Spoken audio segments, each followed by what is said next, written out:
Vale, pues bienvenidos y bienvenidas a todos y a todas. Hoy estamos en esta nueva masterclass en la BASAT con Musuk Nolte en este caso.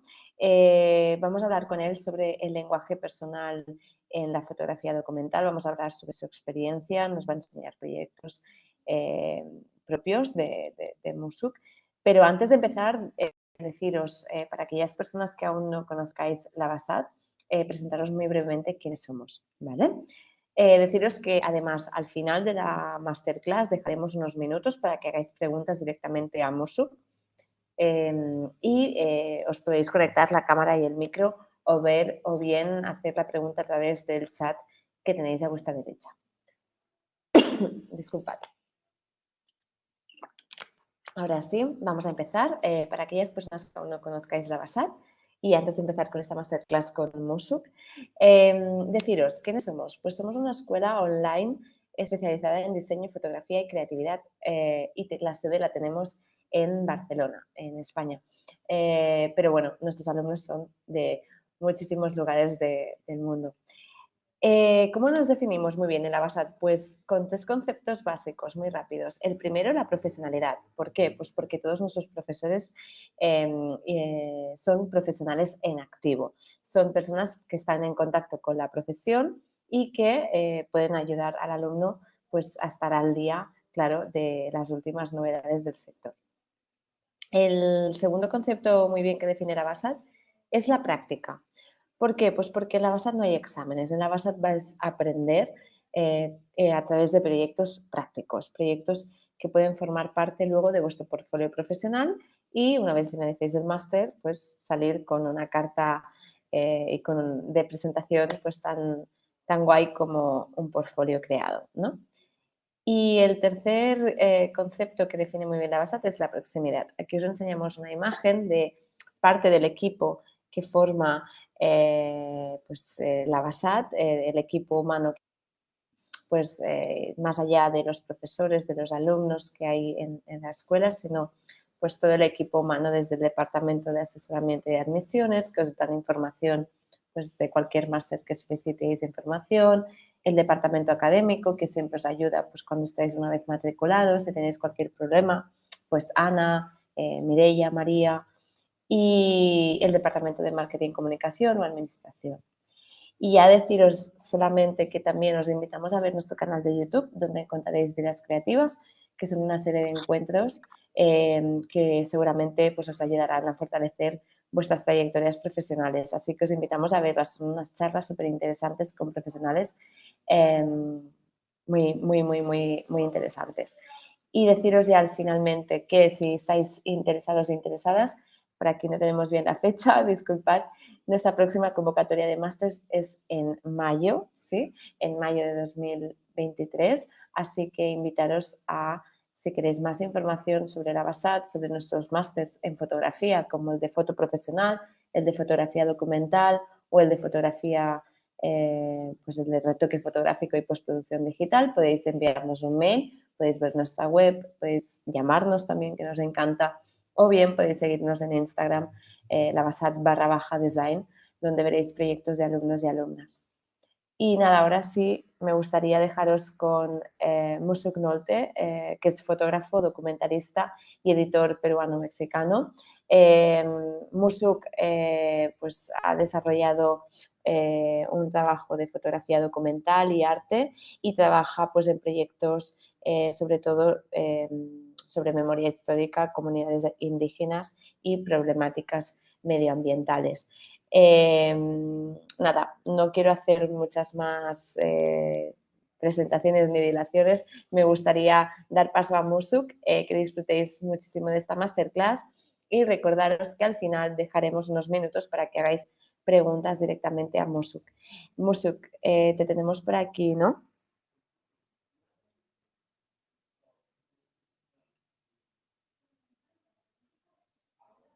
Ah, disculpad. Disculpad porque, nada, estamos conectándonos aquí. Vale, Musuk, genial. Déjeme por favor conectar mis audífonos que se me desconectaron y empezamos. No hay problema. Listo, creo que ya estoy.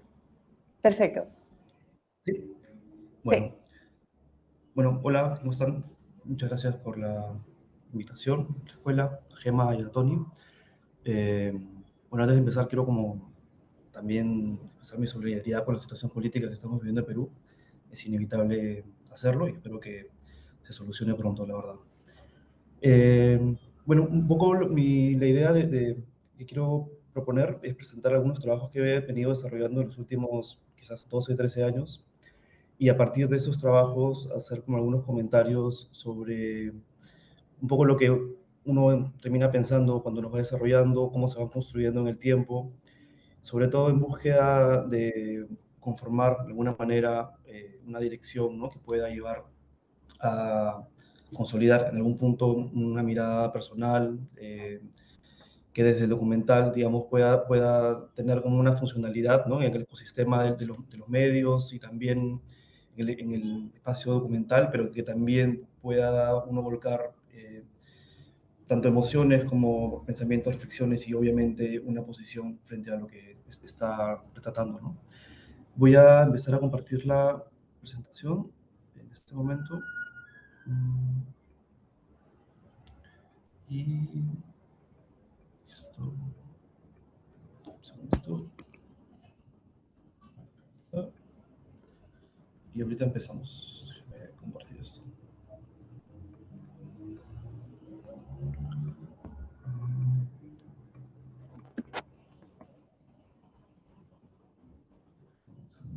No sé por qué no me está dejando verla bien. Musuk, ¿no te deja compartir? Eh, no, ahorita ahora voy a. ¿Estás en Chrome? Estoy en el Chrome. Vale, Déjame desconectar mi pantalla que tengo acá acostado y vale. vamos a ver eso. Si no, puedes salir y volver a entrar y yo creo que eh, te dejará, ¿eh?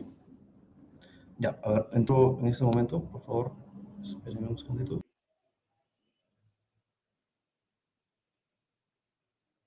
Disculpad un segundo, bueno, son cosas del directo, pero no pasa nada. Ahora enseguida tenemos aquí a Musu.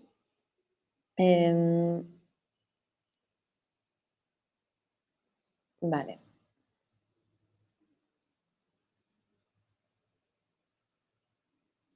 vamos a ver.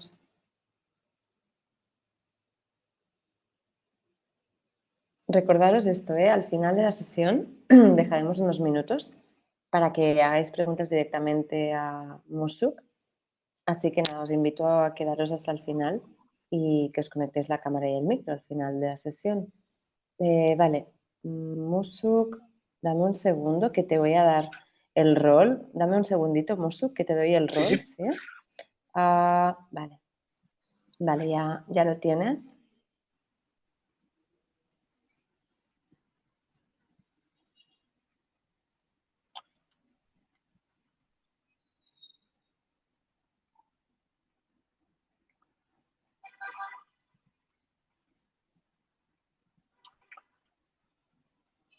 A ver, no sé por qué no me está dejando compartir la presentación. Quizás quieres compartirla desde el como archivo, lo que envié. Sí, sí, un segundito, que ahora mismo lo tenemos. Musuk, mientras si quieres hacer una pequeña Sí, introducción, ahora te cuelgo la presentación y enseguida empezamos. ya. Bueno, quizás como contarles un poco lo que hago. No soy fotógrafo y editor peruano. Empecé en la fotografía más interesado quizás como en el espacio de las artes, pero empecé a trabajar en un periódico y eso me introdujo un poco al espacio del fotoperiodismo y la fotografía documental. Y desde ese punto he empezado a desarrollar proyectos como de largo aliento, ¿no? Muy interesado sobre todo en proyectos que puedan desarrollarse poco a poco, que puedan como complejizar eh, cómo funcionan, cómo se van construyendo, también en búsqueda de tener una relación mucho más legítima con las historias y poder vincularse de una manera más, ¿cómo decirlo? Más justa quizás, ¿no? Porque cuando uno va como conociendo las historias en profundidad, va entendiendo mejor las cosas y quizás ya no está recurriendo a ciertos lugares comunes o retratando cosas de una manera superficial. Claro que inevitablemente hay lugares, digamos, a los cuales uno no pertenece y termina como cayendo en esos espacios, ¿no? Pero un poco lo que he estado buscando es como involucrarme desde otro lugar en los proyectos y sobre todo pensando en la incidencia que pueden tener a la hora que son terminados y difundidos. Eh, Muy motivado también, ¿no? Cuando me refiero a la incidencia, a la relación social que pueden tener esos proyectos, como expectativas de que puedan movilizar, digamos, ideas, pensamientos, generar espacios de conversación y discusión.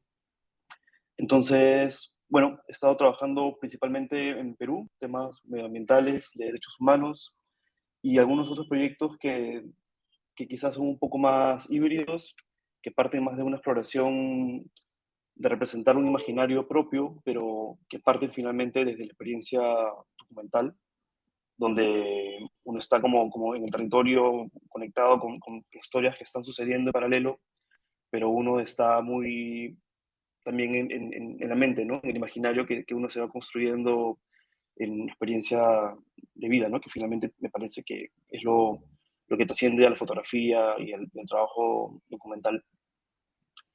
Eh, Voy a intentar ver si ahora sí me deja Es, compartir. No sé si Jamai quiera. estoy subiendo la presentación. Nada, yo creo que en cuestión de nada ya lo tendremos, Perfecto, disculpad. Em, dale.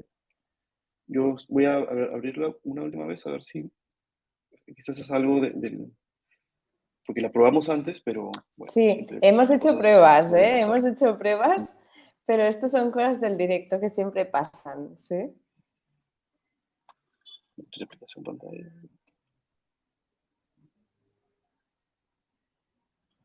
Voy a intentar una cosa más. Vale. Ahora Ahorita me. sí, ahora sí. Perfecto.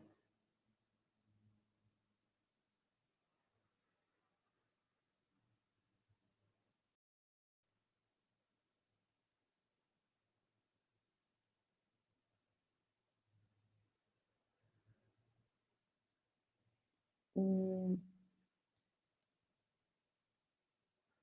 disculpad.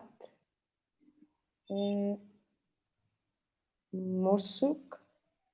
Sí, Te has desconectado. Dame un segundo que te busco. sí, Un por favor. segundo, por favor. Mursuk. Vale, aquí te tengo. Eh, vale, vale. Ok, ok. Vamos a ver, intento. Vale, un segundito porque yo estoy ya con... esto tiene que estar ya, se está subiendo, la presentación, disculpad. Em,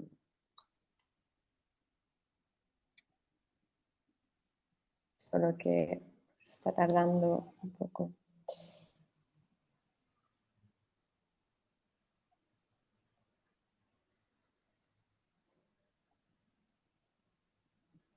No, no te vemos ahora, Mosuk? A ver. eh, Ahora sí. No.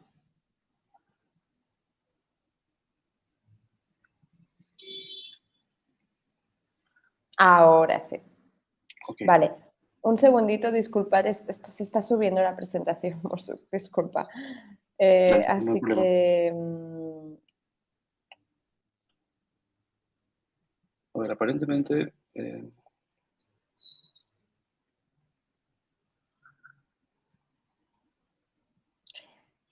ah, vale, no sé si mientras... mira, ya está, ya lo tenemos, Mosuk. Listo. La comparto, ¿sí? Ok, Perfecto. perfecto. Súper, ya está. Vale, pues recordaros esto, al final dejamos unos minutos, ¿vale? Para preguntas. Sí, Vale, Mosuk, muchas gracias. bueno, gracias por la paciencia. Disculpen por los inconvenientes. Bueno, como les contaba un poco, lo que quería compartir es algunos proyectos que he venido desarrollando y contarles brevemente un poco de qué tratan, pero sobre todo cómo se fueron desarrollando en el tiempo. Y quería empezar con este proyecto que se llama El idioma de los huesos, que para mí es como importante porque tiene mucho que ver con el Perú y con la historia, digamos, de violencia entre los 80 y 90. Y un poco esto es consecuencia de lo que venimos viviendo en este momento.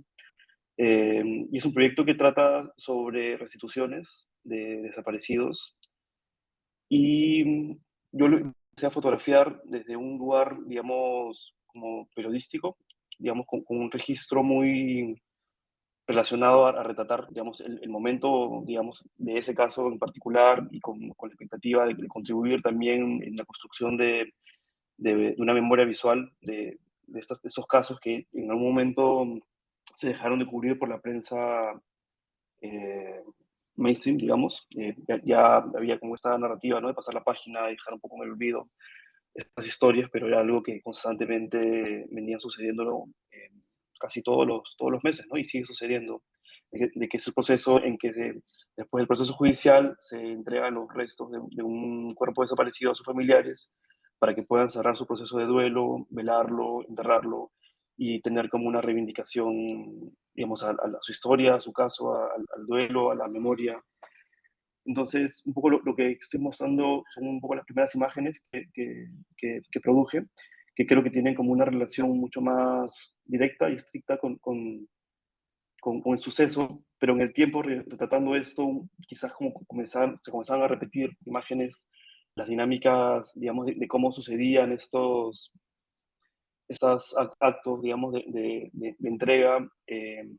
Digamos, había una formalidad, ¿no? Y todo se repetía. Entonces era un poco también comenzar a pensar de qué otra manera uno se podía aproximar a estas historias, digamos, con sensibilidad por delante, obviamente, pero pensando como, ok, esto está sucediendo, es algo que se repite, pero qué cosa hay más allá, ¿no? Entonces, digamos, la idea del tiempo suspendido, de la espera, la idea de cómo retratar de alguna manera también esta experiencia del duelo permanente, que en algunos casos ha durado más de 30, 40 años. Entonces había una intención de comenzar a explorar metáforas visuales, quizás eh, buscar, digamos, cómo encontrar desde el blanco y negro también una relación con el territorio. Estos casos principalmente se daban en los Andes del Perú, y hay como una relación también como que muy directa, como pueden ver aquí, con la geografía, ¿no? La geografía de alguna manera tiene esta sinuosidad, ¿no? Y es como una especie de herida abierta, ¿no? Son como, como los cerros fracturados de alguna manera, esta geografía también que se interpone, ¿no? De alguna manera con las propias historias y vincularlo, como pueden ver aquí, por ejemplo, ¿no? Con las prendas recuperadas o encontradas y hacer como una conexión, ¿no? Una especie de equivalencia, de también una especie de geografía de la memoria, ¿no? Y cómo se ha ido construyendo este relato, digamos, en los últimos 10 o 12 años retratando estas historias. Entonces, comencé a explorar, digamos, otras maneras de representarlo. Por ejemplo, aquí, ¿no? La idea de una ventana tapada y no poder ver, pero también sentir como esta tensión entre el afuera y el adentro, como una metáfora, obviamente, también del espacio interior, del espacio exterior, digamos, desde el cuerpo mismo. Eh, y así, ¿no? Era como encontrar distintas maneras de representar, digamos, algo que era invisible de alguna manera, ¿no? Que uno no podía asir, que no estaba, digamos, en el entorno ni en el contexto, pero que finalmente era como que necesario encontrar algún recurso sobre cómo retratarlo. Eh, ahorita creo que está cargando la siguiente diapositiva, Gemma. Eh, sí, disculpa. Sí, Sí, no, no hay correcto. problema. Vale. Bueno, esperamos que cargue aquí.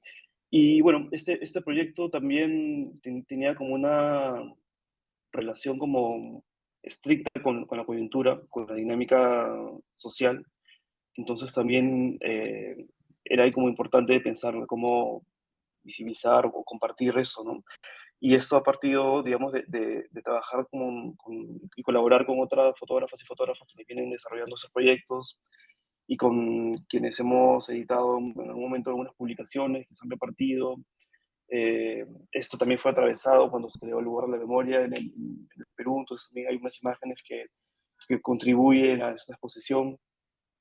Y bueno, retomando un poco, ya que estamos con las imágenes, eh, era, digamos, encontrar, ¿no? De qué manera construir este imaginario y comenzar a tratar también de zafarse un poco de la representación convencional de cómo se aborda la memoria y, ¿no? Y tratar de construir un proyecto que tenga que ver esencialmente con la experiencia del duelo.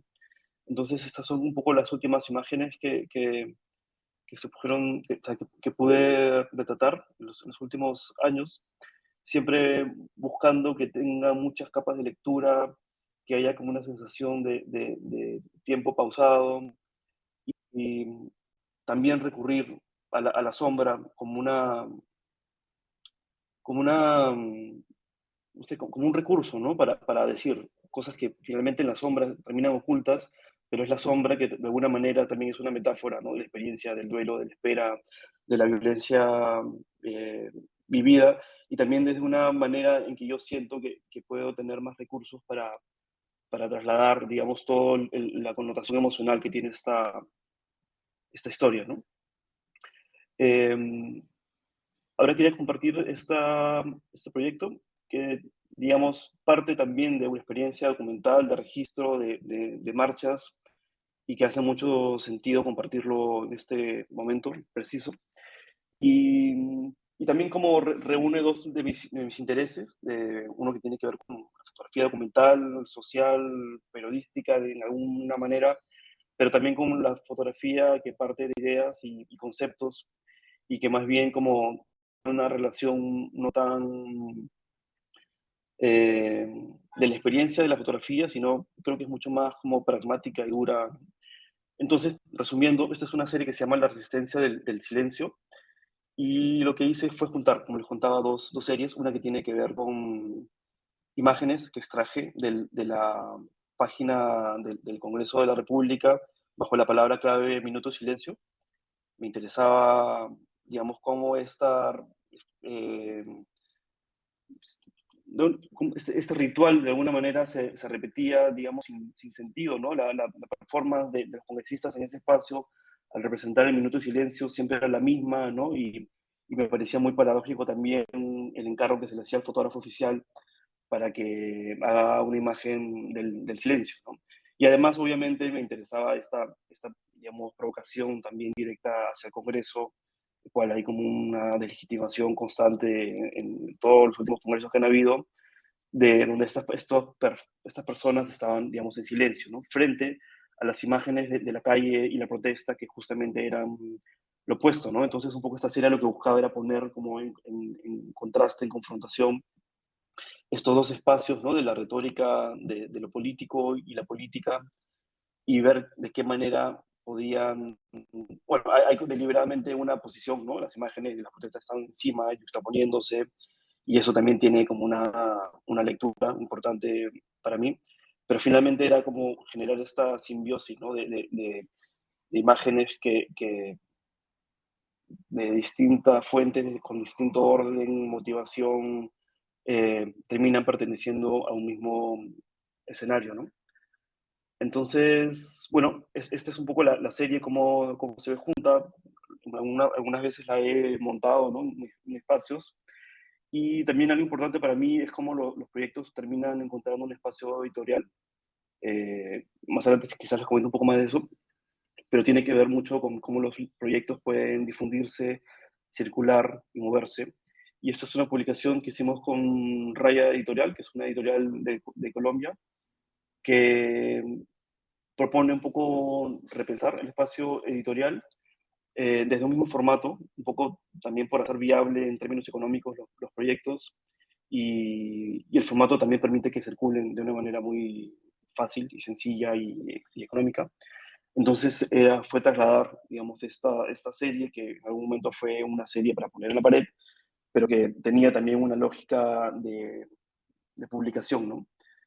En, Y bueno, quizás para contarles algo más, este proyecto, digamos, del registro durante las marchas también fue como registrado durante, no sé, quizás como 7 u 8 años, donde de nuevamente en algún punto uno sentía que la manera en cómo estaba retratando las marchas y la protesta se agotaba, ¿no? Como que uno comenzaba a llegar a un lugar común donde la capacidad de la imagen de poder decir algo ya no era útil, ¿no? Digamos, si estamos fotografiando en una marcha pancartas o masas de gente, son muy importantes en la coyuntura para contar y dar cuenta de lo que ha sucedido, pero se agota, ¿no? Y si tenemos a 200 personas fotografiando lo mismo, creo que también es importante que siempre estemos en esta relación de tensión, de cuestionarnos cómo estamos retratando las cosas, para qué, con qué finalidad, y también, por ejemplo, cómo se va a ver esta misma imagen en 10 años.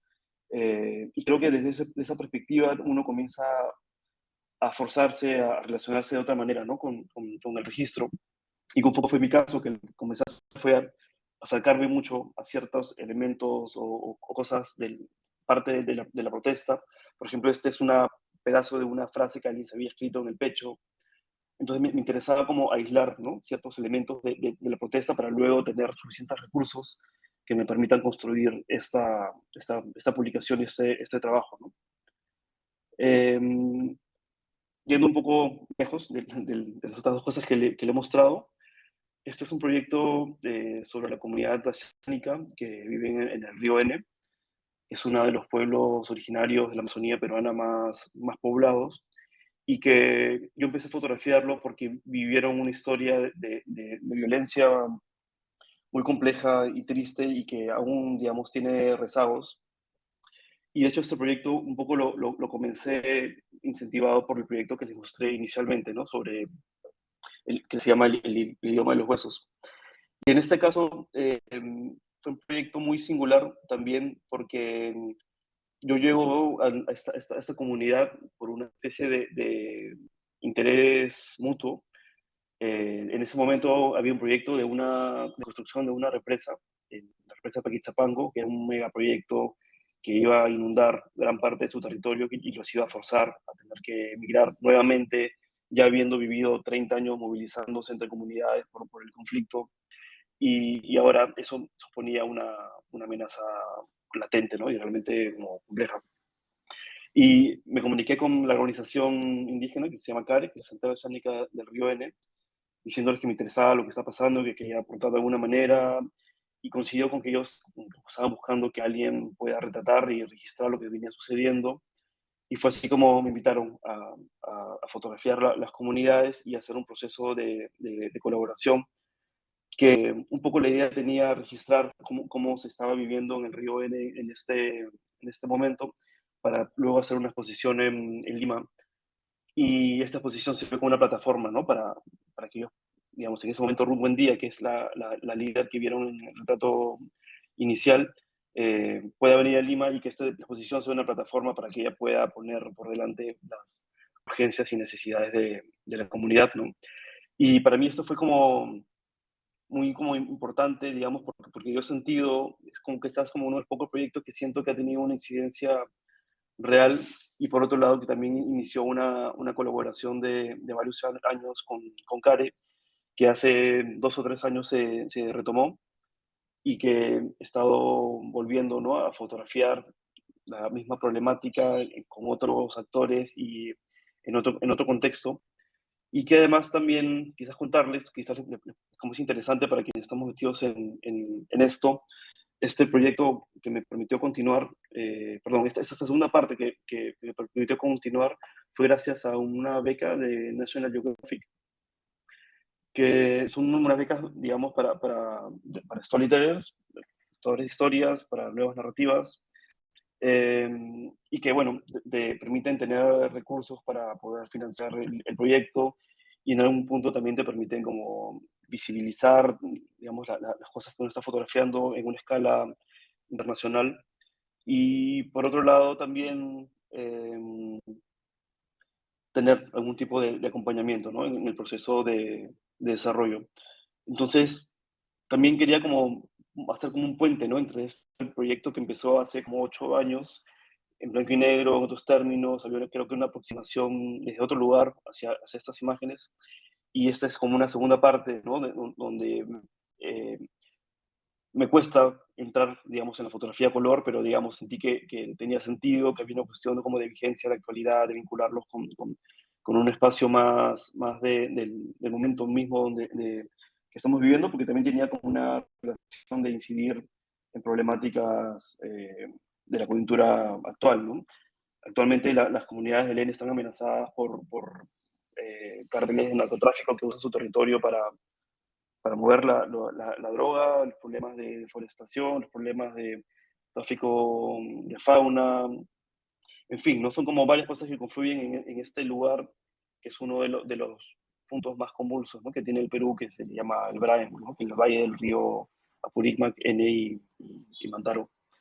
Y bueno, este proyecto además recientemente se expuso en el Museo Metropolitano de Lima. Creo que ahorita no puse imágenes de la exposición, pero un poco lo que pensamos es cómo hacer que la serie pueda circular de otra manera. Entonces, por ejemplo, ¿no? Teníamos la posibilidad de imprimir las imágenes y ponerles un bastidor o un marco, y el costo de eso era lo mismo que producir 100 veces la exposición en offset, en un formato relativamente grande, con la idea de que las imágenes puedan, el total de la exposición pueda armarse, digamos, en distintos espacios de una manera quizás como más espontánea, en una tarde, una mañana, una semana, y que puedan adaptarse a un salón de clases, a una comunidad, a un salón comunal, a una plaza. Entonces, un poco lo que hemos estado haciendo también es como encontrar eh, maneras en que los proyectos puedan regresar a las comunidades donde han sido trabajados, que puedan también hacer como un acto de agradecimiento a quienes han aportado y nos han permitido entrar a sus espacios y contar sus historias. Y sobre todo, como salirse un poco, ¿no? Del espacio, perdón, del espacio habitual donde hacemos circular las imágenes, donde pueden tener otra incidencia y otra relación. ¿No? Creo que es algo realmente importante para tener siempre por delante, ¿no? Pensar para qué son las cosas, por qué, para quién, y no siempre son los medios, no siempre es como una audiencia que no conocemos, sino a veces también son personas que tenemos al lado eh, y que muchas veces como no terminan siendo partícipes, ¿no? Del proyecto en el cual han contribuido, como fue este caso. Eh, Ahora quería compartirles una serie, quizás un poco más breve, pero que me da pie para hablar sobre algo que les contaba al inicio, que tiene que ver con mi interés en el documental, ya que, digamos, me importa, digamos, el ecosistema de lo que implica la fotografía documental, pero también hay como un diálogo interior, ¿no? Hay un diálogo interno que uno va como, las imágenes terminan haciendo eco y uno va construyendo imaginarios que quizás están muy lejos, ¿no? De representar la realidad como se entiende o no, o como comúnmente uno piensa que la fotografía documental aborda, pero que para mí es, digamos, una de las cuestiones más como estimulantes, ¿no? Y desafiantes. Y esta es una serie que he venido haciendo también durante unos cuantos años. Ahorita les estoy mostrando una fracción y que parte un poco de encontrar esta vinculación con el imaginario, los mitos que le cuentan a uno, la relación de que el mundo natural y el mundo, digamos, cotidiano se funde de alguna extraña manera, y cómo uno, digamos, puede acercarse quizás a través de la fotografía hacia estos momentos, ¿no? Que tienen una, no sé si llamarlos como surreal, porque, digamos, la palabra surreal está como muy, no sé si manoseada, ¿no? La idea de realismo mágico como es algo que creo que tratamos de alejarnos, pero que finalmente terminamos tomando ciertas cosas sobre ello, pero que en este caso partían un poco más de, ¿no? Como les contaba, recurrir a lo mítico, ¿no? Ya cómo se construyen los mitos en estos lugares, cuando te cuentan una historia, ¿no? Que te queda la duda si algo debe tener de verdad o de dónde ha surgido, digamos, y cómo el espacio, el territorio, la cultura terminan como aportándote, ¿no? Ciertas cosas que uno puede extraer para luego construir algo una tercera cosa, ¿no? Es como del encuentro de la realidad, del encuentro eh, de lo que te cuentan o percibes, de lo mítico, uno genera una tercera cosa que son estas imágenes, ¿no? Que creo que están en ese punto de ambigüedad. Y nuevamente, un interés, digamos, quizás muy personal, que tiene que ver con la sombra y cómo hace que las cosas se funden, se mezclen y se conecten, ¿no? Eh, y como, por ejemplo, una imagen, ¿no? De una celebración puede tener como una proyección también de representar algo mítico. En este caso, por ejemplo, esta es una comunidad muy conocida por su trabajo en pintura, en unas tablas donde se representan aspectos cotidianos de la cultura, de la religión, de la ganadería. Eh, y entonces cuando yo veía esos dibujos y luego encuentro esta imagen en la experiencia, ¿no? Del registro fotográfico, uno la termina conectando, ¿no? Y genera esta imagen que quizás, claro, están contando algo que está sucediendo en una fiesta en los Andes, pero también hablan de una relación, digamos, con los astros y con una vinculación mítica, ¿no? Y en ese mismo sentido, esta serie, que creo que parte un poco de la misma idea, este proyecto lo trabajé en Cuba, se llama Sombra de Isla, que es un título, digamos, provocador porque no tiene lógica en sí mismo, y un poco la partida desde la idea de pensar, digamos, a cada persona como una isla en sí mismo y estar más pensando en estados mentales, ¿no? Y en cómo uno puede acercarse a retratar un estado mental eh, haciendo la metáfora de islas, ¿no? Como todos somos de alguna manera islas, entonces lo que uno encuentra en las imágenes son como rastros de cosas que están como por desaparecer o aparecer, referencias a personas, pero que no son individuos con nombre propio, ¿no? Sino es como esta idea de persona, de personaje. Por ejemplo, esta imagen para mí era poderosa porque era como este hombre que sentía como que tenía una especie de marca, ¿no? En la frente y eso me conectaba un poco con la imagen que vimos antes. Entonces es como esta experiencia de estar como casi aglutinando imágenes, como hay otros lenguajes que son aglutinantes y uno construye palabras. Para mí en este caso era como construir algo que se iba desarrollando y que finalmente iba a terminar como en una publicación, ¿no? Que era el espacio que me permitía justamente hacer esta conexión y esta vinculación entre las imágenes, por ejemplo, que son dos imágenes, pero que terminan como siendo una, a lo mejor con un poema interpuesto de Leopoldo María Panero.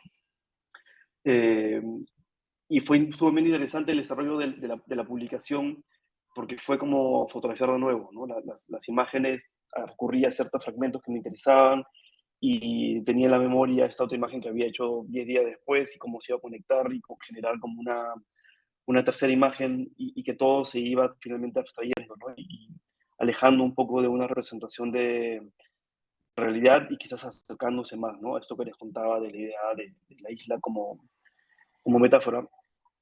Y bueno, pues es una publicación que autoedité.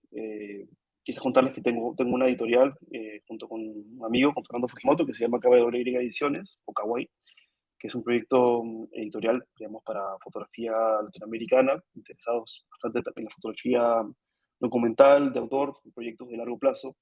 Y esta publicación lo editamos, digamos, con el sello editorial. Es una publicación bastante sencilla, digamos, precaria en su materialidad, pero que me permitió como cerrar, ¿no? el ciclo del desarrollo de este proyecto. Y bueno, ahora quiero contarles un proyecto en el que está justo en curso, estoy como por cerrar en una primera etapa, que se llama Geografías del Agua. En el contexto de la pandemia empecé a fotografiar una... Bueno, empecé a pensar, ¿no? De qué manera puedo aproximarme a lo que está sucediendo desde otro lugar y bajo esta narrativa que proponía, bueno, el gobierno, ¿no? De lavarse las manos, eh, era muy contrastante con el contexto en el que vivimos. Lima es una ciudad que se construyó en un desierto y los problemas de agua son severos. Entonces, también con esta situación de crisis, ¿no? Digamos, uno no puede viajar, no puede moverse, los trabajos que estaban propuestos se cancelaron, todo lo que uno tenía planeado se vino abajo. Y también como en este momento de crisis, como que, bueno, ¿qué cosa hago desde qué hay cosas a retratar, digamos, por lo que estamos viviendo, este momento histórico complejo de la humanidad, pero también cómo encontrar recursos para pagar las cuentas y las rentas, en fin. Entonces, bueno, aparecieron fondos de emergencia del Pulitzer Center y de National Geographic, y este proyecto en esta instancia, digamos, que tiene que ver con la problemática del agua en Lima, lo desarrollé gracias a esos fondos, ¿no? Que me permitieron cubrir los gastos de trabajo y también tener un ingreso. Y eso luego derivó en esta serie que se llama Geografías del Agua, porque un poco mi idea era retratar tres problemáticas vinculadas al agua, tanto desde cosas positivas como problemáticas negativas de contaminación, desde una perspectiva territorial de la geografía. Para mí era como sumamente interesante hacer este proyecto, por ejemplo, en un lugar como el Perú, que tiene tal diversidad geográfica, y cada piso altitudinal, digamos, tiene una problemática distinta, pero que finalmente, como un gran ecosistema, todo tiene incidencia y está interconectado, ¿no? Entonces, esta primera serie eh, fue desarrollada en las montañas del Cusco y que tiene que ver con la siembra de agua, que es una práctica que se está retomando en los últimos años gracias al apoyo de una organización que se llama ECOAN. Y básicamente lo que hacen los pobladores de las montañas del Cusco en una jornada comunal es plantar queñual, que es el arbolito que está por aquí, y que lo que permite es que el agua, digamos, en la temporada de lluvias pueda ser infiltrada al subsuelo y luego por caída, digamos, vaya bañando, ¿no? Todas las cuencas de partes más secas, que alimenten los humedales y que eso garantice que en las temporadas donde no hay lluvias puedan tener agua, ¿no? Entonces, esta es una de los capítulos del aspecto positivo, ¿no? Digamos, de problemáticas vinculadas al agua. Y la idea de la geografía, digamos, como marco, para mí era como útil también como un recurso conceptual para pensar el territorio desde una escala, digamos, macro, ¿no? Como pueden ver aquí, ¿no? Que es como, o sea, se ve muy pequeño, pero son todos los huequitos que están haciendo para poder plantar los queñueles. Y pensar la geografía, digamos, en escala grande, pero también la geografía humana, el cuerpo como espacio geográfico. Creo que también hacía esta tensión, ¿no? Entre alejarse y acercarse, y así uno podía como encontrar cierta lógica para registrar estas historias, ¿no? Eh, este es como, digamos, la que corresponde a la serie de la siembra de agua en las montañas del Cusco. Voy a ir un poquito más rápido. Y en ese contexto, algo que estaba planeado fue el derrame de petróleo que sucedió en las costas de Lima. Fue digamos, el desastre ambiental, digamos, más grande que ha habido en el Océano Pacífico peruano. Y que claro, no es algo que uno pueda haber planeado, pero que tenía mucha lógica de incorporarlo en el proyecto. Y además es algo que está sucediendo al nivel del mar, ¿no? Entonces eso permitía tener estos cuatro distintos pisos altitudinales. Y en este registro hay también por momentos como imágenes como que retratan, digamos, directamente la problemática, la incidencia de las dimensiones del problema, pero también hay como un acercamiento quizás un poco más abstracto, ¿no? O que desde otro lugar retrata el problema, y justamente recurriendo, como les contaba, ¿no? A esta idea de hacer énfasis en cómo la geografía nos puede decir cosas, ¿no?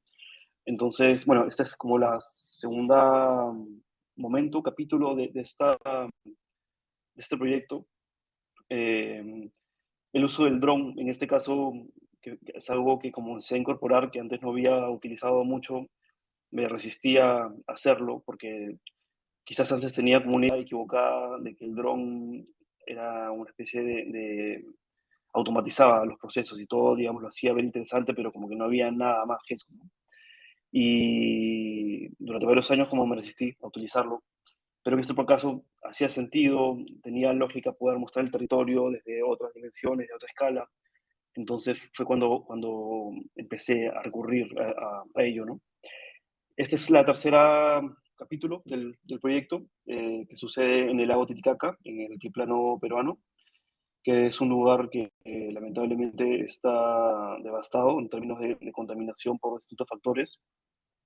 Y creo que es la parte, digamos, del proyecto que condensa todas las problemáticas, porque tenemos contaminación que vienen de la minería, contaminación urbana, industrial, y también hay algo que sucede en ese territorio que era interesante, digamos, para el proyecto y a la vez como lamentable, que es debido a la altitud del altiplano, a casi 4.000 metros sobre el nivel del mar, la incidencia del calentamiento global se siente hasta 2 veces más, o se impacta hasta 2 veces más que en otros territorios, ¿no? Entonces, digamos, lo que era interesante, digamos, desde esta perspectiva de contar la problemática es que estamos viendo en ese territorio todo de una manera acelerada, ¿no? Como el impacto del cambio climático está afectando en cámara rápida, digamos, lo que va a terminar sucediendo en nuestros territorios.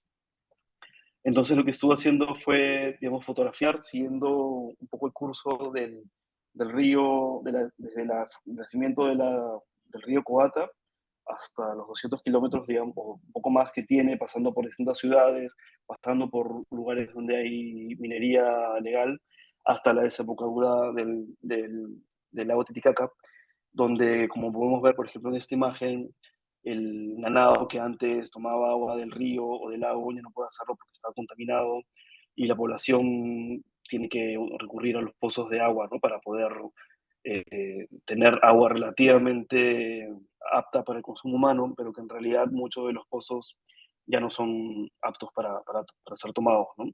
Y está esta mezcla también del propio territorio, ¿no? Con los minerales que tiene, sumado a la contaminación de los relaves mineros y la contaminación urbana que viene con los ríos que generan estos escenarios terribles, ¿no? Por ejemplo, aquí podemos ver el lugar donde se junta a la derecha el relave minero en marrón y a la izquierda el poquito caudal de río que viene de las montañas y luego simplemente es como río contaminado hasta el agua, ¿no? Entonces, he estado fotografiando con la población, con activistas que están como luchando por defender al lago, y en una segunda instancia, junto a la periodista Rosa Chávez, estuvimos retratando también las problemáticas de contaminación en la sangre de la población, principalmente en población infantil, ¿no? Y toda la incidencia que eso tiene en su desarrollo, tanto cognitivo como físico. Y la última instancia es este proyecto que también tuvo que encontrar, digamos, otras maneras, otros recursos, que, que tiene que ver con las problemáticas que suceden en la Amazonía respecto al agua. Digamos, surge esta paradoja de esta comunidad en Belén, en la ciudad de Iquitos, vive sobre un río la mitad del año, la temporada de inundación, la otra mitad, digamos, el río baja y es como terreno relativamente seco, pero es un lugar donde la contaminación ha ido incrementando en los últimos años y ya no es un agua apta, ¿no? Entonces está esta paradoja de vivir tan cerca del río Amazonas, ¿no? Uno de los ríos más caudalosos del mundo, vivir sobre un lugar, digamos, con mucha disposición de agua en términos de cantidad, pero pésima en términos de calidad, ¿no? Entonces, en este caso era pensar cómo cambiar un poco la lógica de lo que había estado haciendo. Entonces hay imágenes propiamente documentales, ¿no? de las problemáticas vinculadas al agua, pero también, digamos, junto con una organización de jóvenes hicimos unos retratos que son estos, que parten de una conversación, ¿no? De pensar cómo podemos hacer imágenes que puedan hablar de esta tensión del agua, ¿no? Y que puedan tener una vinculación de alertar, ¿no? Quizás como uno ve esta imagen aislada, uno claro, puede ver que es interesante, que hay como algo bello en ella, pero digamos, si uno enmarca esto dentro de un contexto donde la gran mayoría de ríos cerca a las poblaciones están contaminados, la lectura de ella cambia, ¿no? Obviamente esas imágenes no fueron hechas en los ríos contaminados, fueron hechas en una laguna, ¿no? En una actividad que hicimos. Y finalmente, para terminar, todos los proyectos tienen que tener como una lógica de cómo canalizarlos, compartirlos, difundirlos. Y este es un poco el resultado, que es una síntesis de la experiencia de trabajo. Son las 4 historias que van metidas en este sobre, ¿no? Y ahorita tenemos que cargue. Cada una de las historias está desarrollada en 8 páginas, en un cuadernillo, pensando en hacer una publicación que sea versátil, que pueda tener distintos usos toda la información del proyecto está en las afueras, ¿no? En el sobre, y adentro tienes, bueno, lo que estamos viendo acá es una maqueta, pero estamos viendo cada una de las 4 cuadernillos, ¿no? Que retratan cada una de las historias. En el reverso, imágenes también que pertenecen a la misma serie. Y este es un poco el layout de cada una de las historias, donde hay como textos que hablan desde distintos lugares, porque por ejemplo hay una entrevista a un activista, hay un texto más editorial que habla sobre la siembra de agua, digamos como un ejercicio de resistencia, un texto que habla sobre la noticia, ¿no? Del derrame de petróleo y así, ¿no? Es como muy interesante que para mí que habían varias voces que desde la palabra, digamos, contribuían a complejizar, ¿no? Esta historia. Y bueno, por el otro lado, puede abrir estos cuadernillos y tiene un póster, digamos, de 8 cuerpos que representan de alguna manera a la serie trabajada, ¿no? Y bueno, para cerrar, quería mostrarles este proyecto que vengo construyendo hace varios años, pero como una especie de trabajo en curso que uno va de pronto encontrando una situación o un momento que algo te detona, algo genera como una especie de reacción frente a la imagen, pero que uno no sabe para qué lo va a utilizar luego, y se van como metiendo luego en una carpeta y van como esperando su momento, ¿no? Y bueno, este proyecto se llama, o serie, se llama Las pertenencias del aire, del déjame tomar agua un poquito. Se llama Las pertenencias del aire y que parte de un texto de César Calvo, Las técnicas de Dinomoxo, y tiene que ver con misiones de ayahuasca. Tiene mucho que ver con una experiencia personal también, y digamos cómo desde esa experiencia se generó como un imaginario, un recuerdo, y cómo durante mis múltiples visitas a trabajar en la Amazonía habían como ciertas cosas que me hacían sentido, como que me generaba una suerte de flashback, ¿no? De recordar algo de la visión que se conecta con el mundo que estoy experimentando en ese momento. Y es así como que estas imágenes se fueron como construyendo, poniendo en una carpeta, sin mucha lógica, ni razón, ni fundamento como literal o documental quizás, pero que para mí, digamos, desde esta abstracción del territorio, estando en el espacio de la Amazonía, eh, me hacían sentido, ¿no? A vincularlo con las visiones que se generan cuando uno toma ayahuasca en este espacio ritual. También quizás como muy influenciado con cómo el arte en la Amazonía ha estado retratando las visiones y generando eh, un imaginario propio. Y también esta idea constante de que las cosas se transforman, ¿no? Que creo que es finalmente con lo que me quedo, ¿no? De la experiencia de la toma de la ayahuasca, es que las cosas no son lo que parecen, se transforman constantemente, hay como una relación muy dinámica en la Amazonía, y justamente es lo que sucede, de lo que habla César Calvo en su libro, ¿no?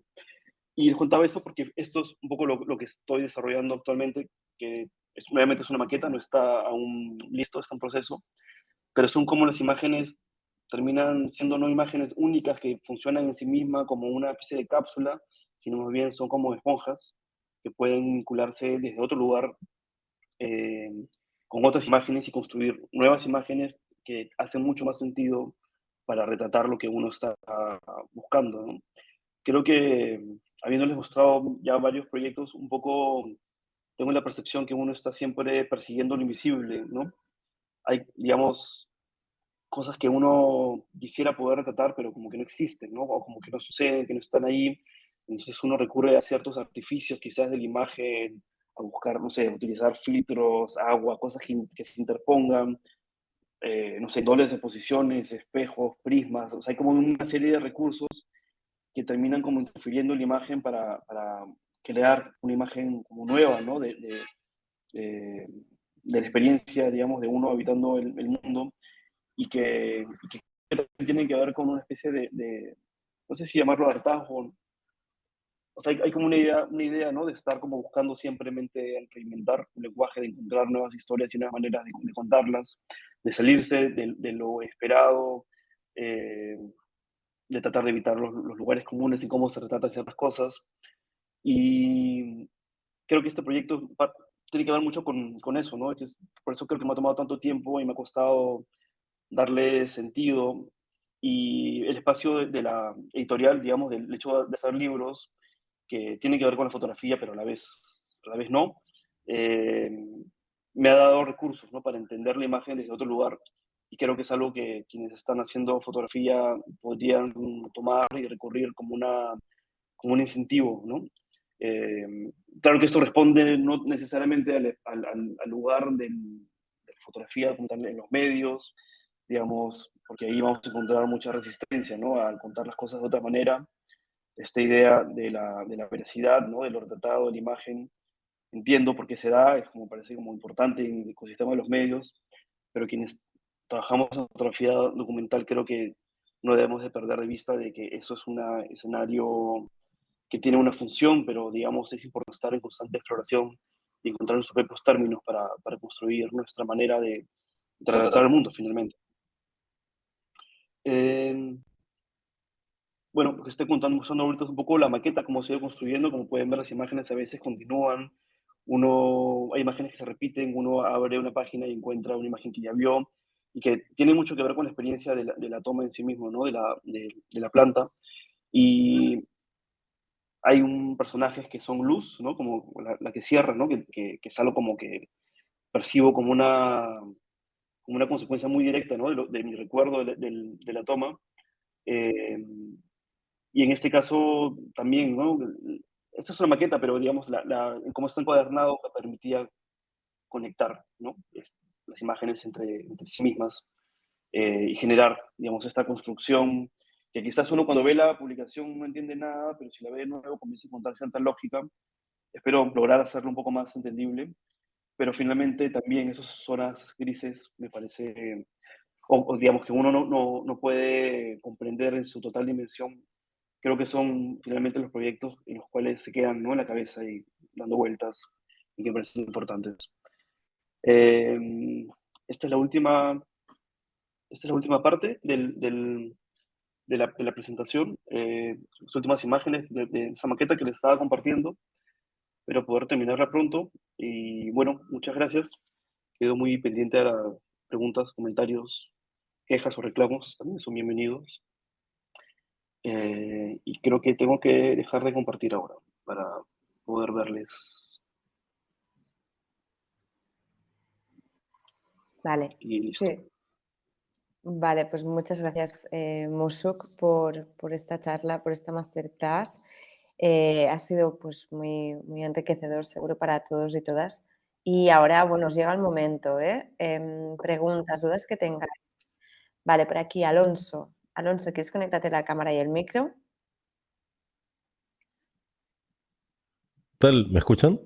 Hola, ¿me Eh, escuchan? sí, Sí, sí. ¿Qué tal? Bueno, antes que nada, saludos desde Perú. Musu, que encantado poder referirme a ti. La verdad es que soy seguidor de tu trabajo hace tiempo, también soy documentalista. Me gusta mucho el concepto y la filosofía que tienes detrás, pero bueno, mis preguntas van a ser un poco más técnicas. Siempre he sentido curiosidad respecto a si tú vas solo a documentar y qué equipos llevas, porque claro, ir solo implica que no puedes manejar tanto equipo técnico, ¿no? Me imagino que no llevarás 6 flashes. Me imagino que andas con un flash de cámara quizás. Y también preguntarte si es que tu fotografía es análoga o digital. Bueno, gracias, Alonso, por la pregunta. Eh, Creo que viendo de atrás para adelante, antes como cargaba mucho equipo y sentía que tenía que tener, digamos, muchos recursos a la mano y llevar el tele y, digamos, estaba muy, muy atento de los equipos. Y es algo como que con el tiempo me he ido deshaciendo de cosas, tratando de dejarlo lo más ligero posible. Siempre trabajo, estos proyectos los trabajo solos, eh, principalmente, y también, digamos, hay como una relación, digamos, personal, tiene que ver con la personalidad de uno al momento de hacer los proyectos, de, claro, no es como esconderse, pero de ser, digamos, tratar de ser relativamente invisible, ¿no? En los lugares que uno está, sin que esto suponga no pedir permiso o no estar en un lugar donde uno es recibido, pero sí, como estar como en un segundo plano, ¿no? Y no interferir, y estar como fisgando de alguna manera, ¿no? Ciertos momentos que te regalan estas situaciones. Y, pero claro, sí hay como una preocupación técnica también, ¿no? Digamos, de cómo iluminar esto, de qué llevar. La iluminación siempre ha sido algo como que me aporta mucho porque me permite aislar cosas, sacar de contexto y me permite transformarlas también, ¿no? Y creo que ese, no sé, esos recursos, digamos, desde lo que la luz puede aportar, han sido como claves para construir o ir en dirección de construir un lenguaje. Y sobre la última pregunta, empecé trabajando con análogo, pero la verdad que me parece que es algo que hay que tomarle mucho tiempo y dinero y la verdad que no le veo mucho sentido en estos momentos, ¿no? Donde los equipos te permiten acercarte mucho a esos rangos dinámicos. Trabajo mucho en blanco y negro y las cámaras actuales me permiten tener esta aproximación.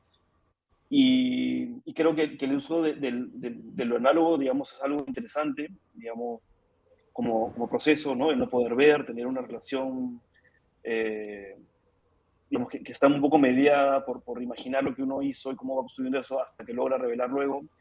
Pero, no sé, en los países que vivimos el análogo es una problemática tanto económica como de conseguir la película, de no tener dónde revelar, de pasar por los rayos X. Y que si eso termina siendo un problema, me parece que debería dejarse de lado, ¿no? Y concentrarse en lo que está fotografiando y no tanto en todo lo que está detrás. Claro. Solo si, para cerrar, si es que no fuese mucho pedir, ¿podrías decirme qué lente y qué flash usas cuando sales a ese tipo de proyectos? Eh, o sea, uso lentes fijos. Si me tengo que quedar con uno, viajo con un 35 y ya. Y flashes, o sea, siempre ando probando porque siempre se me andan malogrando.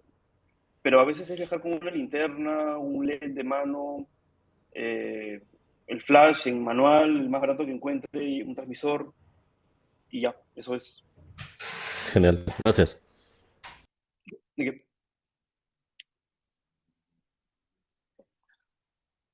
Súper, muchas gracias. Por aquí tenemos más preguntas. William Medina. Sí, hola, buenas tardes. Hola, ¿qué tal? ¿Qué tal? ¿Cómo están? Muy bien, ¿y tú? Hola. Bueno, primero que todo, muchísimas gracias pues a la Basad y a Musu por acompañarnos, por compartir estos proyectos tan bonitos. Eh, yo también, bueno, hace tiempo he seguido la fotografía de Musu.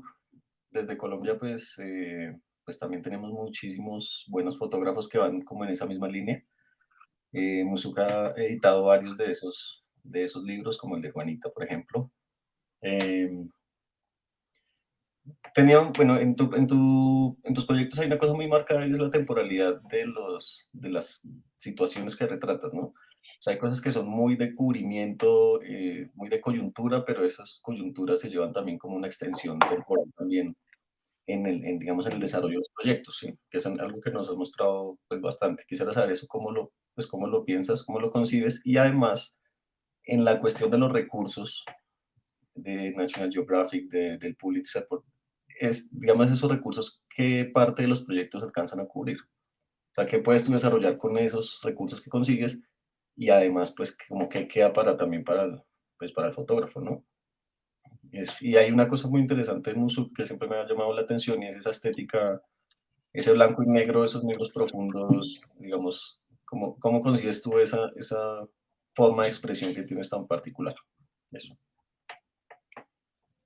Bueno, varias preguntas en una. Eh, ¿Por dónde empezar? Eh, o sea, creo que los proyectos, digamos, soy un fotógrafo, digamos, profesional en términos de que vivo de la fotografía y muchas de las cosas que retrato o que fotografío tienen como una relación utilitaria, de alguna manera, o sea, responden a retratar una situación, pero, digamos, eso se acaba al momento que se publica esa imagen en el medio o en la revista y luego esa imagen queda huérfana, de alguna manera, y a veces hay historias que siento como un compromiso y una necesidad de, de retomar, digamos, ya fuera del momento quizás como álgido, ¿no? Álgido de la coyuntura y llevarlas hacia otra esfera, ¿no? Que tiene que ver con los trabajos más de largo plazo, de largo aliento.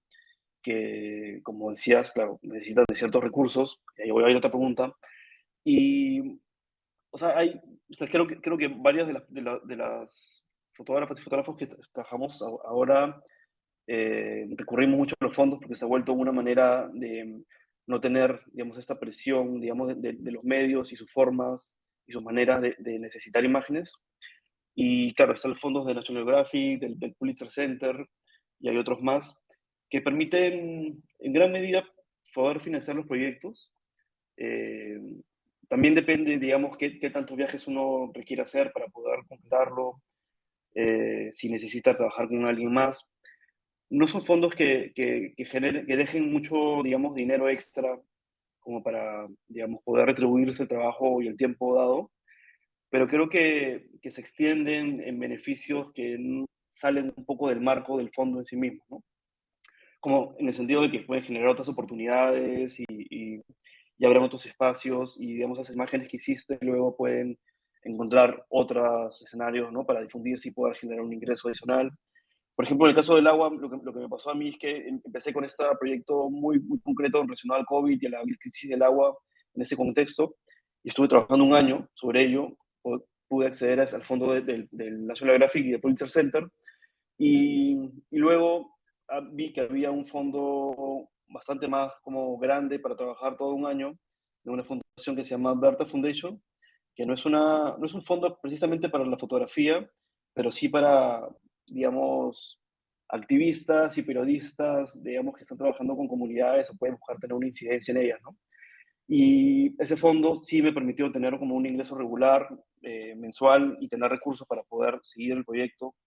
Entonces, claro, no advertí en ese momento que el proyecto, en ese momento financiado por estas dos instituciones, que básicamente me cubrían los gastos de trabajo, luego me iban a traer, digamos, este beneficio, ¿no? Entonces, creo que tiene que ver con elegir un tema que uno lo comprometa y atrasarse un trabajo de largo plazo, de largo aliento, y en el camino van a surgir cosas que van a poder contribuir a poder seguir haciéndolo. Uno va aprendiendo más, va conociendo mejor la historia, qué está sucediendo, cómo vas a contarlo de mejor manera, encontrando otros interlocutores y, no sé, o sea, creo que los recursos van a llegar por sus propios medios, ¿no?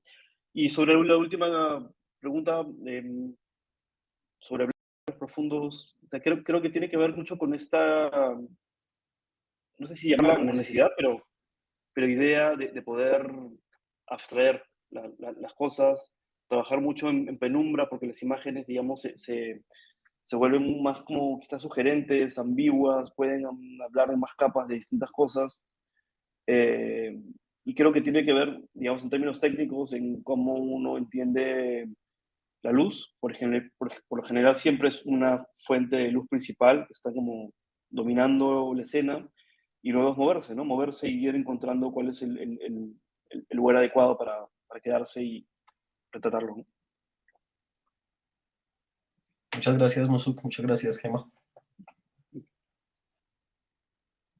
Gracias a ti, William. Por aquí, Ignacio Rafael.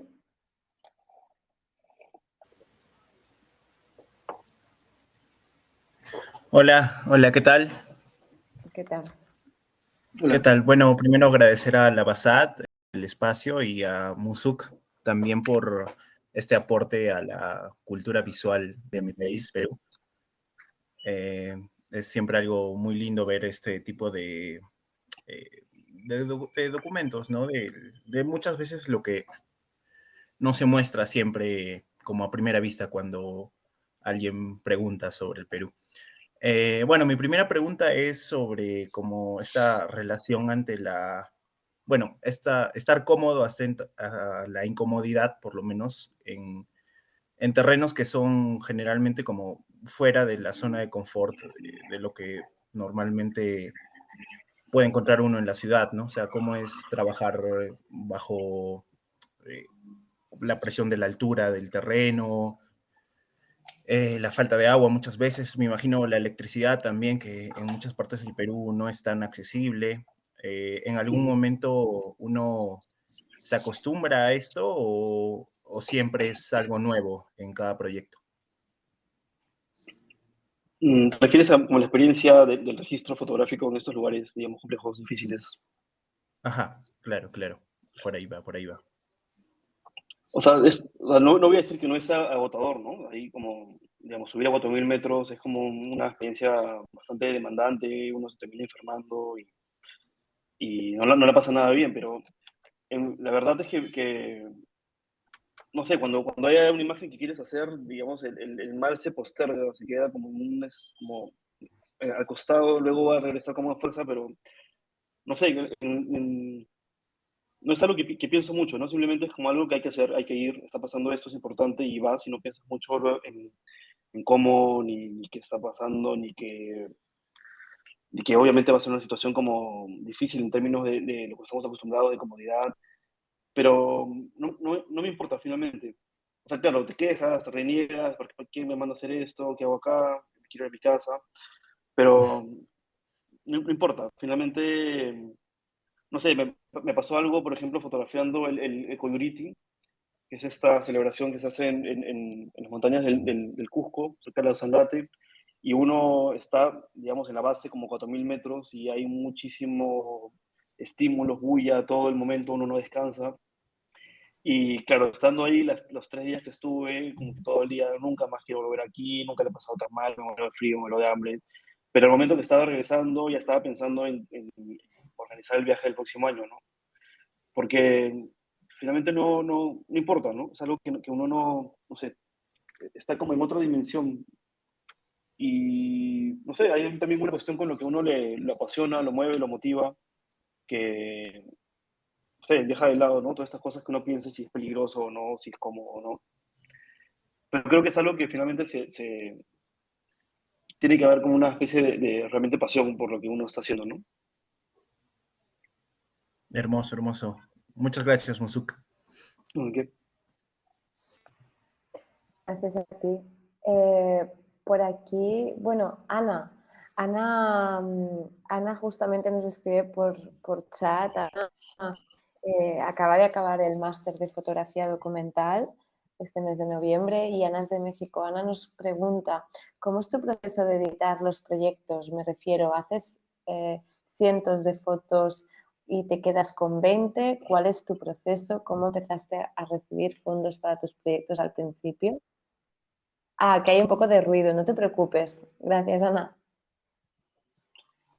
Sí, bueno, o sea, creo que obviamente depende del proyecto, pero creo que lo que suelo hacer es cada día voy editando. O sea, cada día que estoy, o cada viaje, voy haciendo como ediciones.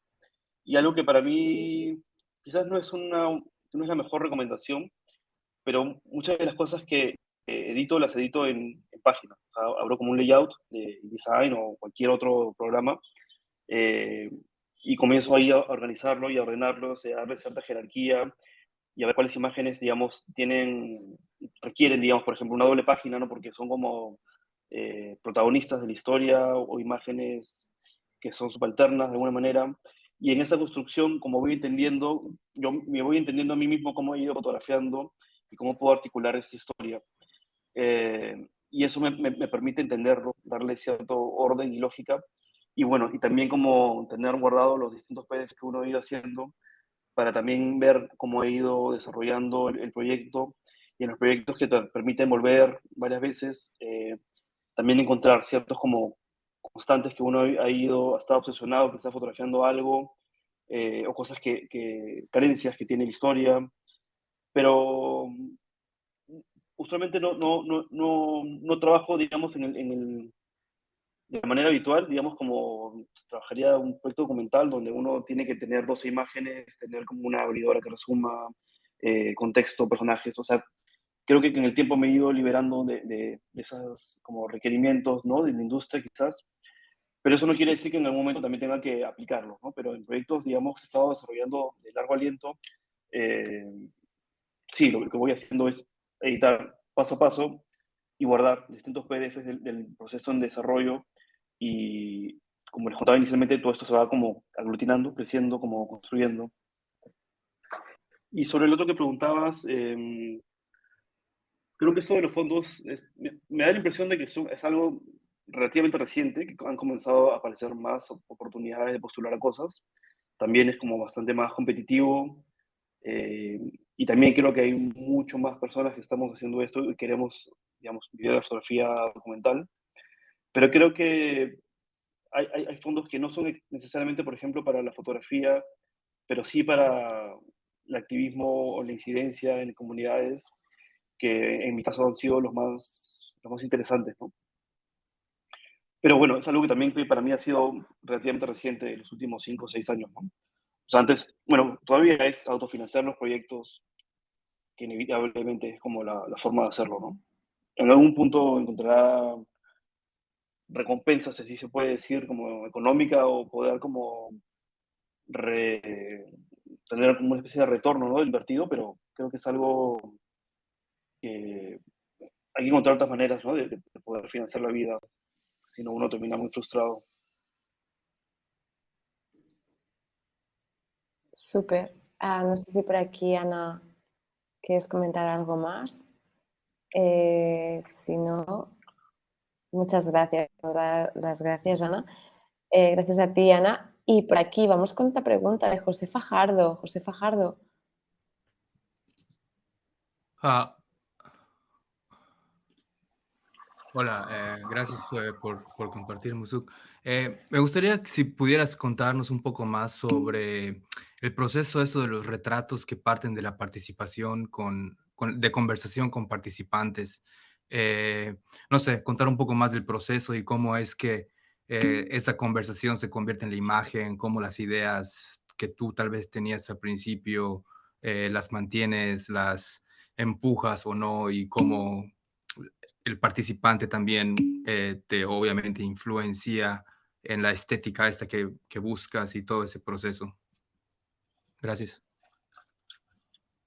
Sí, bueno, en realidad, o sea, hay como una, o sea, creo que así no se haya liberado, siempre hay como un intercambio, digamos, en la manera, en el momento de hacer un retrato. En este caso particular, en el retrato que les mostré que parte de una serie, eh, parte de una conversación, porque yo tenía la idea de hacer retratos de esta organización de jóvenes, porque lo que están haciendo ellos es como se reúnen en búsqueda de buscar mejores condiciones de vida y oportunidades, y es como una organización autoconvocada. Entonces tenía la idea de que estos retratos que hagamos puedan luego imprimirse y intervenir el espacio donde viven.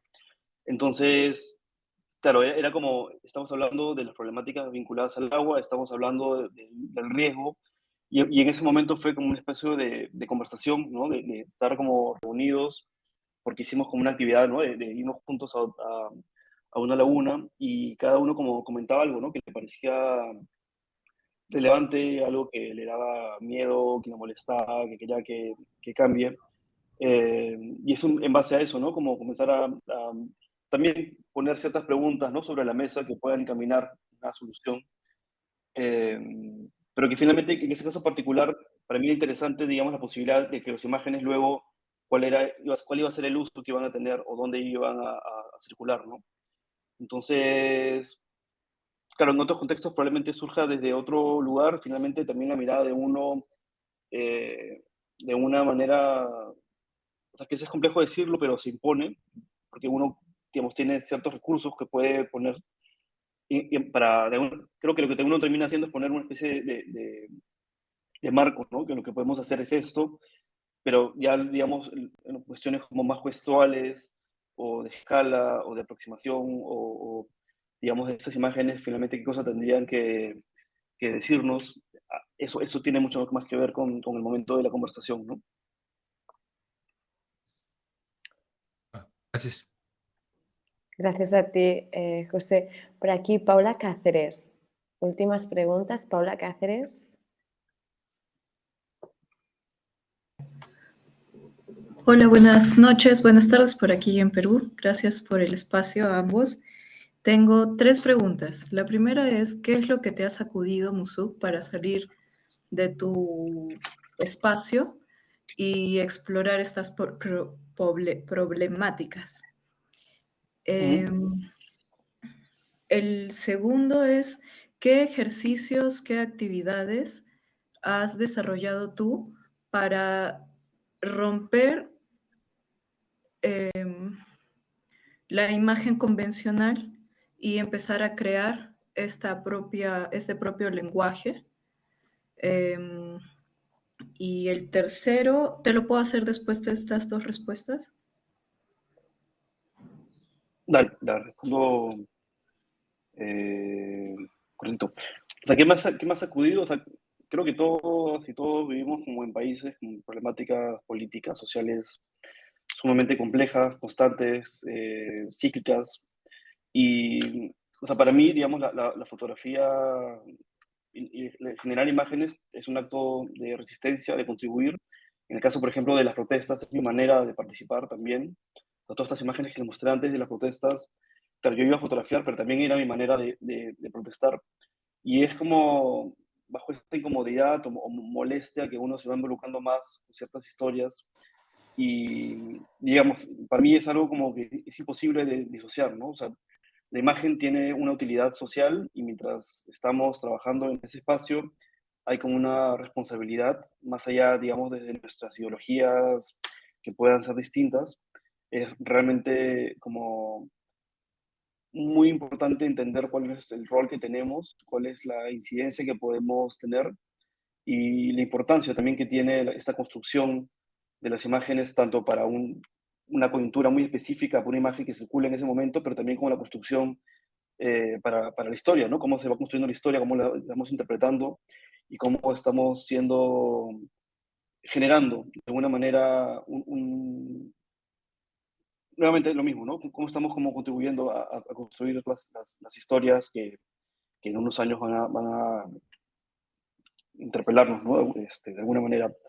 Y sobre otra pregunta, sobre como la idea de romper con lo convencional, o sea, creo que tiene que ver con, también está muy estimulado con otras fuentes de otras fuentes en general, o sea, ya sea como, no sé, el cine, la música, la poesía, la literatura, eh, digamos, cada uno de estos medios aborda, o sea, se aborda desde distintos lugares con otros recursos, y creo que pensar, digamos, la fotografía, bueno, y la fotografía documental en este caso, tomando ciertas cosas de la poesía, tomando ciertas cosas del cine, eh, te impulsa, te empuja, ¿no? A poder como encontrar de qué manera uno puede situarse frente a todas estas referencias o referentes y construir algo propio, ¿no?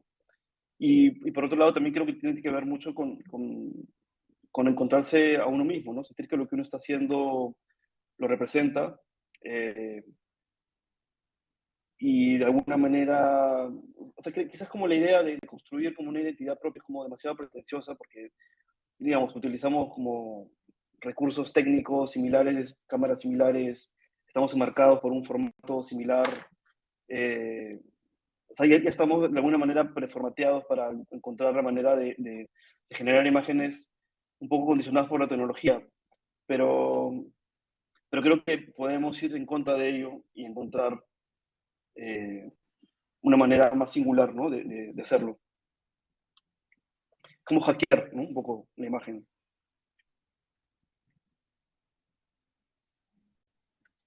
Gracias.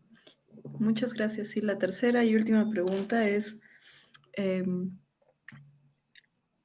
aparte de, el conocimiento personal es como un tema extenso, ¿no? De por vida. Sin embargo, quisiera saber cómo es que qué herramientas nos recomiendas para poder aprender a darle verbo a nuestras propias imágenes. Uh-huh. Te lo puedo decir desde mi experiencia. O sea, para mí, digamos, el tener como un vínculo con la palabra, particularmente con la poesía, quizás no toda la poesía, pero digamos la poesía que trata de ir contra el lenguaje, o que trata como de desafiar, no sé, por ejemplo, pensando en Vallejo, mi Cumplirse, que justo este año cumple 100 años de haberse publicado. Creo que estar frente a esa situación donde uno está leyendo algo, pero no logran comprenderlo y ve que hay como una incomodidad y hay como una especie de tensión con ello, creo que interpolarlo eso hacia el espacio de la imagen me parece que me ha incentivado mucho, ¿no? A desafiarme a mí mismo y a pensar la imagen desde otro lugar. Y un poco retomando lo que les decía antes, ¿no? O sea, muchas de las imágenes que vemos no representan lo que estamos viendo, sino una tercera cosa, ¿no? Y creo que es, por ejemplo, lo que sucede cuando uno lee un poema, ¿no? Uno no puede decir que lo ha entendido ni lo ha comprendido, pero nos está generando imágenes, está construyendo algo en nuestra mente, y eso se termina complementando con luego la experiencia cotidiana que tenemos, el lugar donde vivimos, lo que comemos. O sea, creo que esta experiencia integral, ¿no? Del vivir termina siendo, o sea, la fotografía termina siendo también una extensión, ¿no? Y como dije hace un rato, finalmente eso me parece mucho más trascendental e importante, ¿no? De entenderlos, digamos, no como algo aislado, como una práctica encapsulada que uno aborda, retoma, utiliza como oficio, sino como una experiencia también que está todo el rato, ¿no? Tanto cuando uno despierta, cuando uno está haciendo cosas, cuando uno duerme, cuando uno sueña. O sea, creo que todo contribuye a ello, ¿no?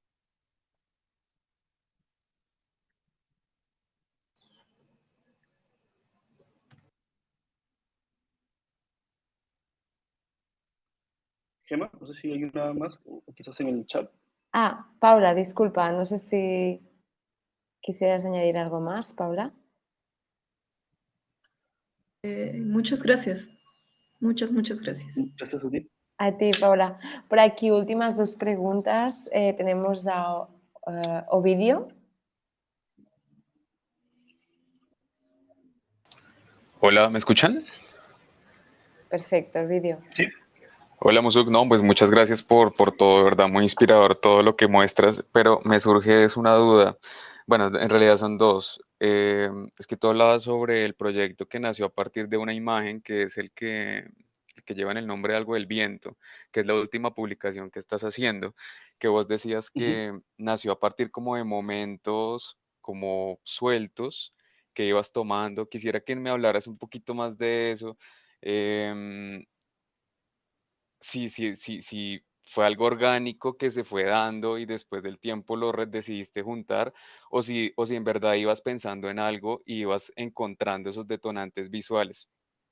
Y la dos es si siempre has pensado tus proyectos de la manera editorial, o si las circunstancias o la vida misma te llevó hacia la parte editorial, porque digamos que viendo tus series pareciera que las fueras formando siempre para una publicación impresa, algo que me parece genial, pero quisiera saber si eso lo piensas desde antes o si a través del desarrollo, pues ya que tus proyectos son de tan largo aliento, a partir de ese largo trayecto se van formando las publicaciones impresas. Era eso. Ujú. Bueno, gracias.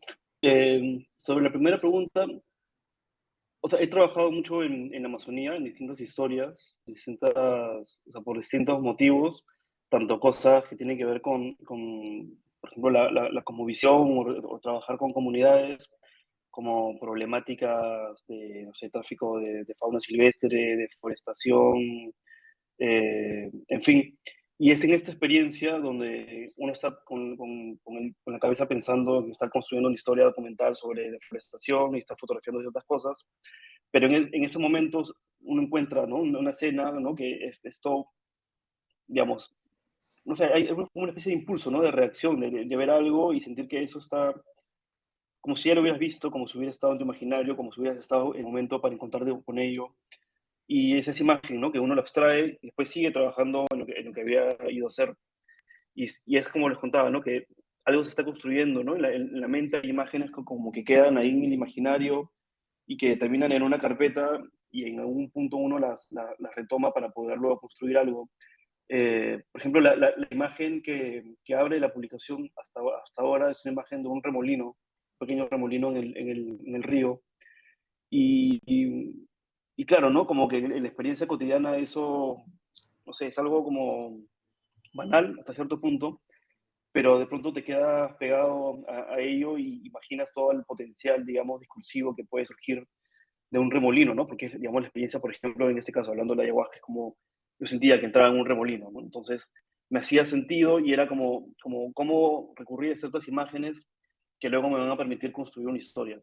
Y eso me lleva a la otra pregunta. O sea, el espacio de las publicaciones para mí, digamos, ha sido como fundamental, digamos, porque en su momento empezamos el proyecto de la editorial y comenzamos a editar libros de fotografía, digamos, principalmente de autores y autores latinoamericanos.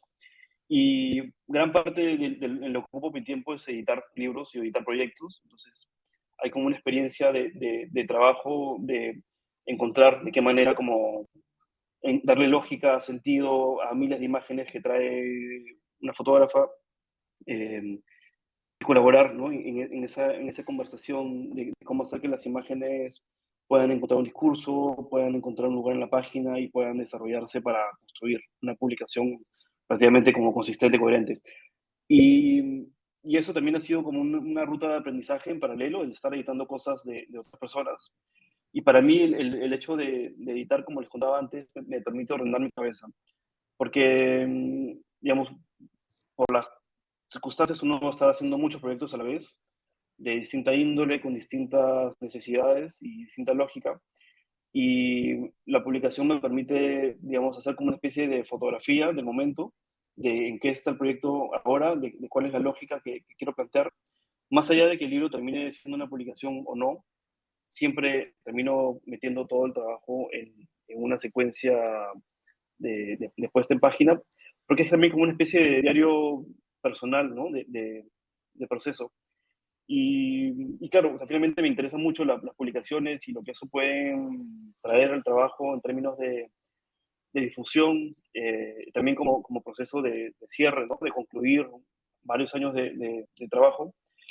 Y también porque hay como una convicción, ¿no? En lo que los libros pueden como generar y construir, tanto los libros que uno autoedita, digamos, de sí mismo, como los libros que puede editar de otras personas, ¿no? O sea, ese objeto tangible, físico que existe finalmente, luego tiene una vida propia, ¿no? Y eso me parece de las cosas más interesantes que ofrece el hacer un libro.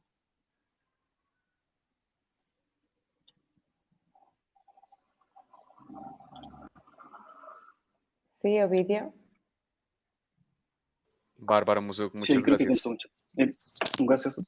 Gracias a ti. Por aquí, Musuk, vamos, bueno, Musuk y a todos y a todas, vamos acabando la masterclass. Tenemos una última pregunta de Marta Uceda. Marta.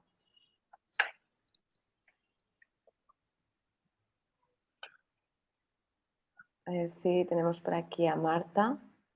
Marta Uceda. En el chat. En el chat. Marta. Vale. Por aquí Marta, la has dejado.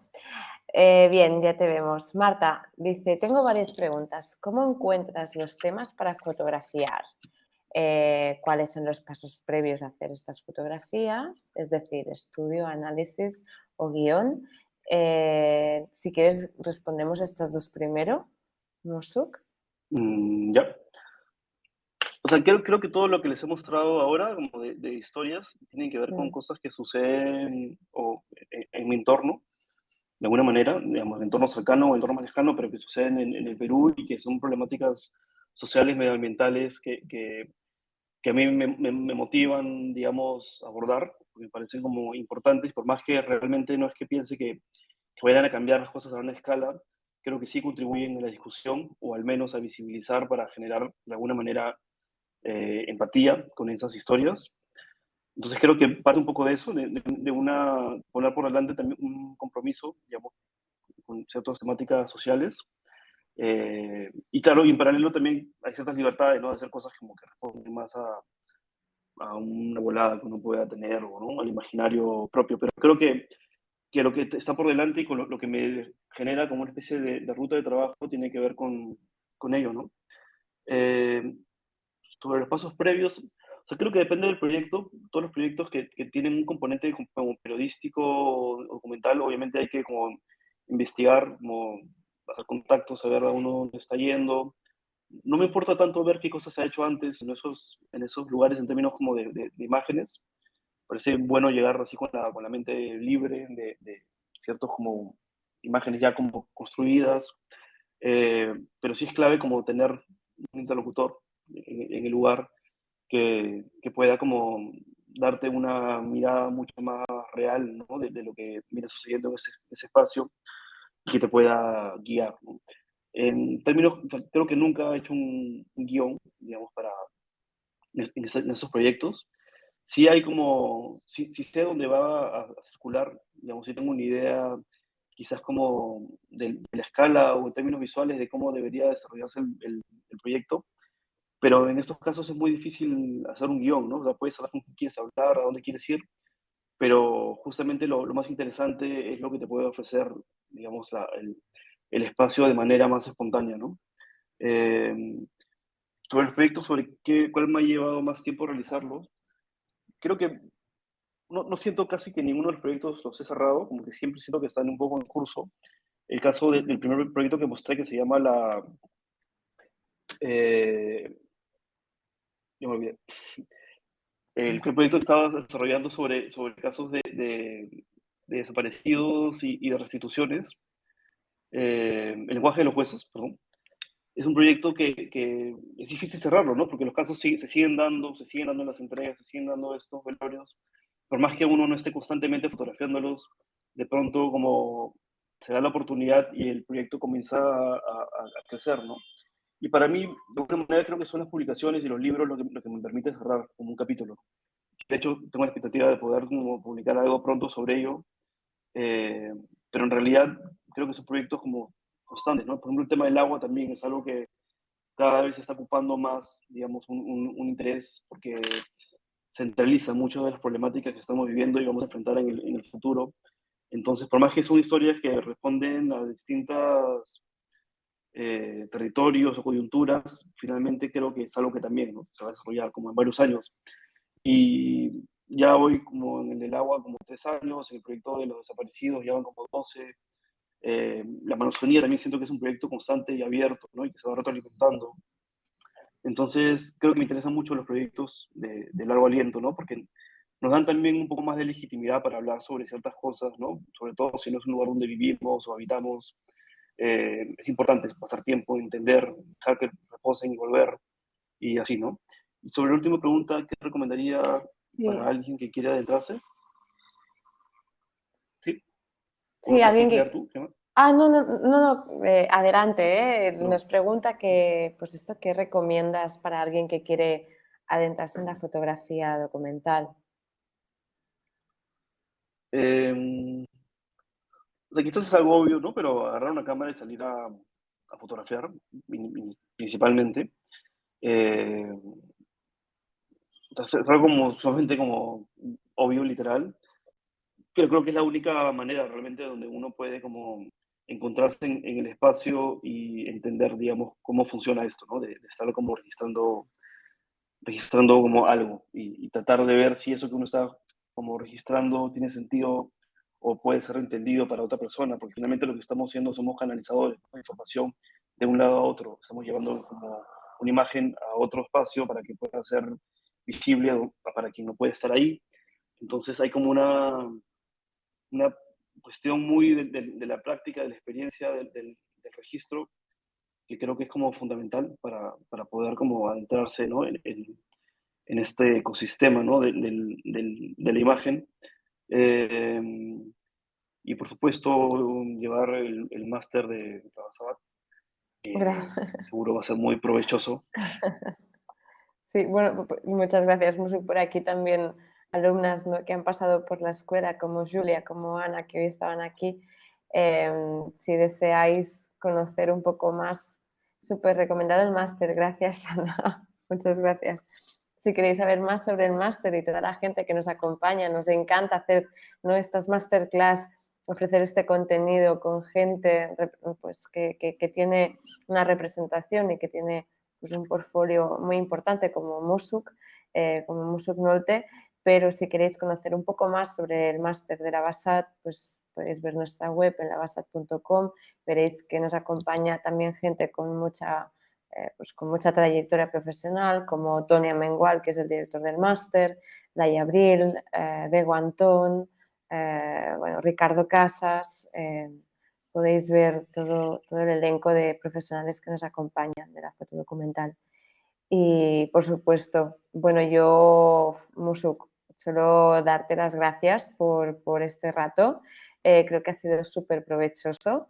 Bueno, espero que todos y todas hayáis pues, aprendido más sobre el trabajo de Musu, que hayáis aprendido muchas cosas, que os llevéis un paquete de conocimientos y de experiencias.